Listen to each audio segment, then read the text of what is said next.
بے شک اللہ کے ولیوں پر خوف بھی نہیں ہے، غم بھی نہیں ہے، اور ان کی نشانی بھی بیان فرمائی کہ الذین آمنوا وکانوا یتقون، کہ وہ جو ایمان لائے اور پھر تقوی اختیار کیا۔ تقوی اور ایمان کے بغیر اللہ کی ولایت اور اللہ کا قرب نہیں حاصل ہو سکتا۔ عقیدت محبت میں ہم بعض اوقات کچھ کلمات ایسے کہہ دیتے ہیں، کچھ چیزیں ایسی بیان کر دیتے ہیں، کچھ لوگوں کو خواب آتے ہیں، تو خواب جو ہوتے ہیں وہ اچھے خواب، یہ تو اچھی چیز ہے، لیکن کچھ ہمارے لوگ عقیدت محبت میں کچھ خواب تھوڑا ہوتا ہے اس کو بڑھا دیتے ہیں، اور کچھ ویسے ہی لوگ گھڑ لیتے ہیں۔ تو اللہ کے نیک بندوں کو تو مشہوری نہیں چاہیے ہوتی، ان کی مشہوری تو یہی کافی ہوتی ہے کہ مخلوق خود بخود ان کی طرف کھنچی ہوئی چلی آتی ہے۔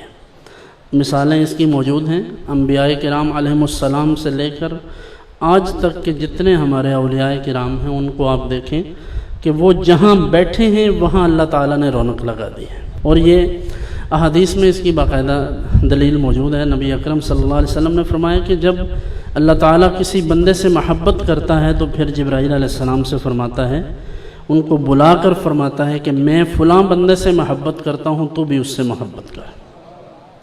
پھر آسمان والوں کو حکم ہوتا ہے کہ تم سب اس سے محبت کرو، ثم یودع لہ القبول فی الارض، پھر زمین والوں کے دلوں میں اس شخص کی محبت ڈال دی جاتی ہے۔ کوئی ولی اللہ کا مخالف نہیں ہو سکتا۔ یار لوگ تو اس طرح کی باتیں کرتے ہیں کہ کوئی نبی بلکہ سارے نبی ولی مل کر اللہ کے مقابلے میں مکھی کا یا مچھر کا ایک پر نہیں بنا سکتے ہیں۔ تو میرا سوال یہ ہے کہ جو اللہ کے ولی ہوتے ہیں وہ اللہ کے مقابل آئیں گے کیسے؟ یعنی وہ اللہ کے سامنے اس طرح آئیں گے کہ وہ اللہ کا مقابلہ کریں گے؟ تو اللہ کے ولی یا اللہ کے نبی اللہ سے مقابلہ کرنے نہیں، اللہ کے دشمنوں سے مقابلہ کرنے آتے ہیں۔ تو یہ مخلوق کے دل پھیرنے کے لیے آئے ہیں، دلوں سے کفر کے تالے توڑ کر اس میں اسلام داخل کیا ہے انہوں نے۔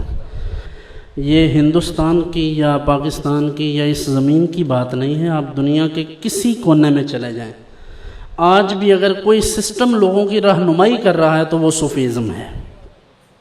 ہندوستان میں تو لوگ سمجھتے ہیں شاید لوگوں کی زیادہ عقیدت محبت ہے، حالانکہ ترکی وغیرہ میں یا دیگر بلاد اسلامیہ میں چلے جائیں، افریقہ میں، امریکہ میں، ویسٹ میں بھی آج کل لوگ باقاعدہ، حالانکہ وہ غیر مسلم ہیں، وہ پوچھتے ہیں کہ یہ لوگ دراصل کس فرقے سے وابستہ ہیں، کس جماعت سے ہیں، کس سوچ کے حامل ہیں۔ اور آج بھی صوفیاء کا ہی مسلک محبت، جسے ہم مسلک اہل سنت و جماعت کہتے ہیں، آج بھی صحیح معنوں میں دین اسلام کی نمائندگی یہی کر رہا ہے۔